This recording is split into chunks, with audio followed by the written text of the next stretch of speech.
நீங்கள் mutual ஃபண்ட்ஸில் invest பண்ணணும் அப்படின்னு நினச்சிட்டிங்கன்னா இந்த விஷயத்தை கண்டிப்பாக செஞ்சே ஆகணும். அதாவது உங்கள்கிட்ட PAN card and Aadhaar card இருக்கணும். உங்களோட பேன் கார்டில் என்ன நேமில் இருக்கோ அந்த நேமில் தான் இன்வெஸ்ட் பண்ண முடியும்.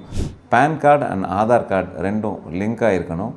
அதை தவிர உங்களோட பேங்க் அக்கௌண்ட்லேருந்து ஒரு ஸ்டேட்மெண்ட்டோ இல்லை ஒரு கேன்சல் செக் லீஃபோ இருக்கணும்.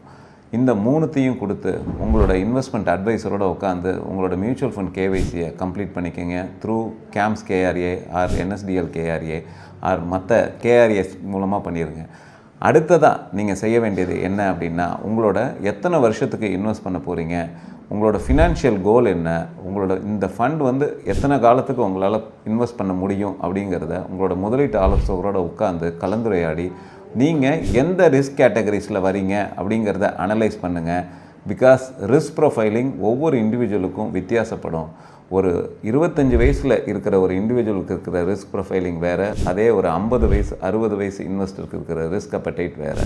ஸோ இண்டிவிஜுவலாக ஒவ்வொரு இண்டிவிஜுவலுக்கும் ரிஸ்க் ப்ரொஃபைலிங் வித்தியாசப்படும். இதை அசஸ் பண்ணுறது உங்களோட முதலீட்டு ஆலோசகர். அவரோட கலந்துரையாடனுக்கு அப்புறமா உங்களோட டைம் ஹரிசானை ஃபிக்ஸ் பண்ணி மந்த்லி இன்வெஸ்ட்மெண்ட் மூலமாக சிஸ்டமேட்டிக் இன்வெஸ்ட்மெண்ட் பிளானில் மியூச்சுவல் ஃபண்ட்ஸில் இன்வெஸ்ட் பண்ணுறது மூலமாக உங்களோட ஃப்யூச்சர் நீடையும் உங்களோட ஃபினான்ஷியல் கோலையும் நீங்கள் ஈஸியாக அச்சீவ் பண்ணலாம். ஹோப் இந்த வீடியோ உங்களுக்கு யூஸ்ஃபுல்லாக இருந்திருக்கும்னு நினைக்கிறேன். இது பற்றியான இன்ட்ரெஸ்டிங் வீடியோஸ் வேணும் அப்படின்னா க்ரோ வித் ராம் யூடியூப் சேனலை சப்ஸ்கிரைப் பண்ணுங்கள்.